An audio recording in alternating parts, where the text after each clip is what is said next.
Yeah, it's just you could do everything right, and you can be as prepared as you want, and then someone else will just sit there getting pissed on stream, effing and jeffing, just doing absurd shit, but they'll have 100 viewers, and it's just, I don't know. I don't feel like Twitch is what it used to be. I feel like it sounds really silly. I always thought it was a gaming platform, and then I started watching people DJing and stuff like that and doing. I was like, this is actually really good, and it was like a platform for people to just sit and chat as well. There were like therapy groups and things. But now, I'll be completely honest with you. If I opened up my phone right now and I wasn't logged in as who I am, I can guarantee you any money, the top 3 videos would be of some form of naked woman. Yeah, the content's a lot more sexualized. Yeah. And I mean, when was it? Maybe, to be honest, maybe last month there was a woman licking a microphone. Yeah, everyone knows. Yeah, I was like, God damn, like, do I need to lick a microphone? Like, what's the girl got to do? But that's, that's a different thing. I don't know what she's like as a person, but that's potentially the selling out side of it, isn't it? Because it's bringing in loads of viewers. It's controversial. She knows doing it is controversial as well. But I've not seen it since. I only saw it once, and then it was like they're still doing that. I saw it a couple days ago. Yeah, but then there was like other girls that were doing like Just Dance, wearing somewhat revealing clothes. I'm like a piece of me was like, you fucking go, girl, like yes, like right. Yeah, like empowering. And then another part was like, shit, why I got the balls to do that? Like, I don't know, it's just I don't know, I just don't feel like it is what it used to be. I mean, I get it's for everybody and you can do what you want and it's a free world, but I mean, it's just, I don't know, I just kind of want to watch people play games. Yeah, but you can't.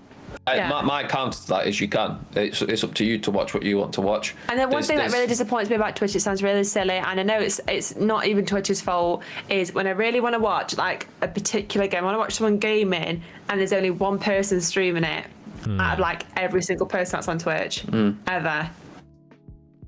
So it's like I'm really in the mood to just sit and watch someone do like a really old horror game, and like it's so difficult to just find someone to sit there and just do it. So I'll have to YouTube it again, which means that it's obviously taking my view away. So it's really interesting with stuff like that, because like I'm the same way, Shannon. I'm like seeing people do the licking of the microphones or the hot tub streams, or twerking with revealing clothes on and stuff. Like there's half of me where I'm like you make your money, there's a market for it, like you're essentially just being a super good business person. Like Amaranth, for all I've studied and looked into a lot of like her business ship. She's actually really, really brilliant when it comes to working and business ship, and like how she incorporates her OnlyFans with her Twitch, with her YouTube, with just like the spider web of everything that she does. She's really smart with it. Not the kind of content I'm particularly interested in, but like taking that out of it, like from the business standpoint, she's absolutely phenomenal in that regard. But she's really smart in the sense that she knows that there's an audience of people who want to watch that, and she has the talent, assets, she's got the ability to provide that to the market, and she absolutely nails it. But the other half of me is the same boat. It's like when I come to Twitch, I don't feel like I want there's got to be bumper guards on Twitch in a sense, like, do you come to Twitch to watch people licking microphones very sexually? I don't know if that should be on the platform per se. But then Connell, even what you were saying is like, but who is it in my decision to dictate what should or should not be on the platform? Maybe sexual content should be on it, maybe it shouldn't. Maybe like who's right, who's wrong in that regard. And it's like, but at the same time, if sexual content is allowed on Twitch, from an ad perspective, from a revenue perspective, there's going to be a lot of advertisers that don't want to work with Twitch and be on there. So then it turns into like more of like a Pornhub thing than it does like a YouTube thing. So they kind of have to decide like what side of the thing they want to be on, When I see that sort of stuff, I literally have no opinion of it. It's not my cup of tea or anything like that. But when you see that there's 50-70,000 viewers, it's someone's cup of tea, and that's Twitch's problem to deal with in that sense. Right. Like there's people that are frustrated, like, oh, this person's getting 50,000 views for licking a microphone. It's like, let's be honest. Do you think those 50,000 people that are watching this person lick a microphone are going to come in your Twitch chat and talk about what it is you're doing? Do you want those type of viewers? They're not going to watch you play Warzone. That's not their... Right. Exactly. Take those out of the equation, because I'd say 95% of those people are going to be absolutely no benefit. Like, don't get me wrong, I'm sure everyone would love to have 50, 70,000 viewers watching the stream, but they're not going to add anything of value, really, are they? Like, so I see it. Yeah. I think it's a bit bullshit in the sense of, I don't think it's bullshit what they're doing. Like, there's absolutely nothing wrong with what they're doing, because Twitch is allowing that, like, making their money. Do what you need to do. Yeah. Do what you need to do. But like, when people get in an uproar about it and they're like, oh, I work so hard and these don't, it's like, I get it. I get it from that perspective, because it is frustrating, and it's probably one of the main reasons we stopped streaming. But at the same time, just take a step back and think, right, do you really want those type of viewers and those type of problems that come with it as well?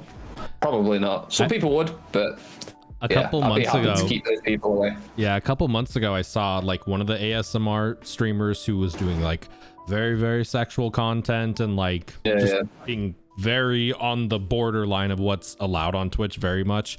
And she decided to raid a smaller streamer at the end of it. And when they raid, like at first you're thinking, oh, 10,000 viewer raid, that's insane, that's amazing.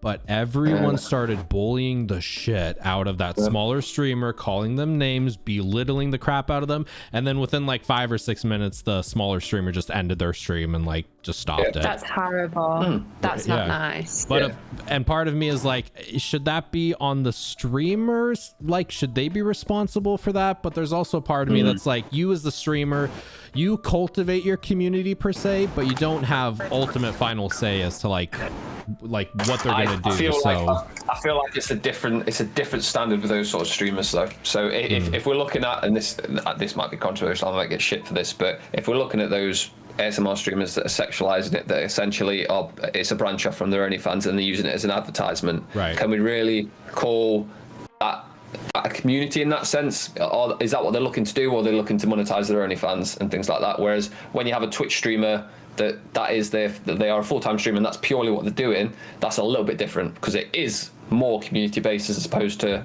consumer and customer based.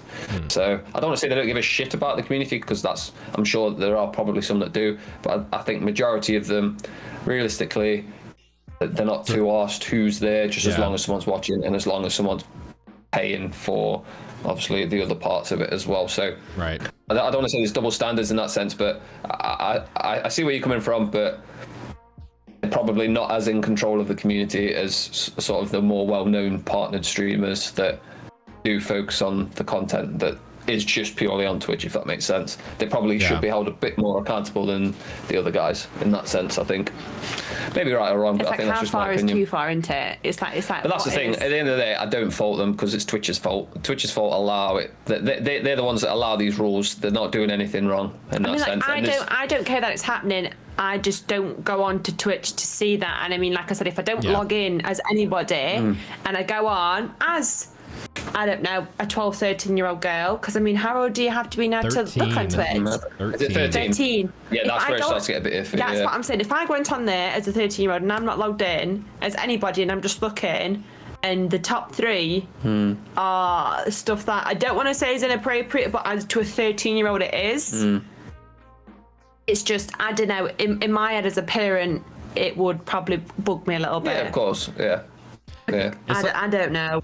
It's like such a weird gray area, because I totally agree with you, Connell. Like, I think there's so many different moving parts of stuff like this, but at the very end of it all stems back on Twitch not updating their terms of service, or like not or allowing this type of content. And I agree. I think a lot of these hot tub streamers, ASMR streamers, it's very blatantly obvious that they're not using Twitch to build a community or like play games or like having it as an extension of their YouTube and like connecting with their viewers. It's definitely more transactional in a sense to get them over onto OnlyFans, where they make a lot more money.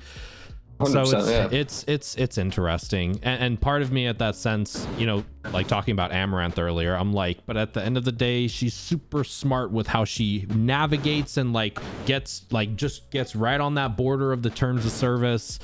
but should Twitch allow it? It's a lot of gray area, and I kind of I go back and forth of like it should be allowed, but at the end of the day, it's not up to me, and there is a market for it, and Twitch allows it. It's a whole lot of weird moving parts for sure.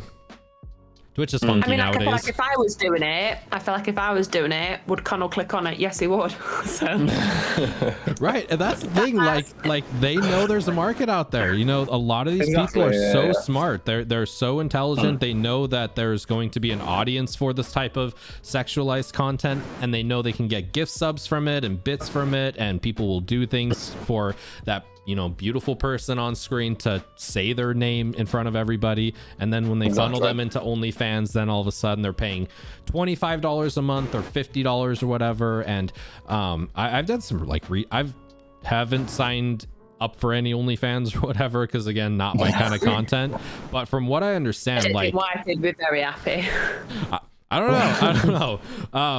But like there's so many ways to monetize it as well. Like you can get like tips for just like messaging creators. You can like subscribe to like different tiers, and it's just like it's so it's so much money. And part of me is like, I mean, if you kind of what you're saying, Shannon, if you feel confident enough to do it and all of that, go for it. But like, I don't know, if it also feels permanent too, you know, when it comes to stuff like that on the internet, it's so out there, you know, it's so permanent. It's weird. It's funny, isn't it? I'm confident to fart and burp in front of anybody and everybody. I mean, I could fart in front of the Queen and not mind. But I mean, if it meant me getting a bit of cleavage out, like a little bit of boobie, I'd be like, oh God, no, not me. That's not for me. Right. But I think it's good to have those boundaries. Like wherever your boundaries stem, like knowing what you will do and what you won't do, whether it comes to Twitch or YouTube or life or friendships or family or whatever, like just knowing where your boundaries are as a person. And once you can figure that out and set those, that's really, really important to have. Awareness is a beautiful thing. Yeah, you do say that to me sometimes. You say Connell says to me all the time, there's a time and a place for everything, Shannon. And it can be literally down to absolutely anything. There's a time and a place for it. So there's a time and a place for everything.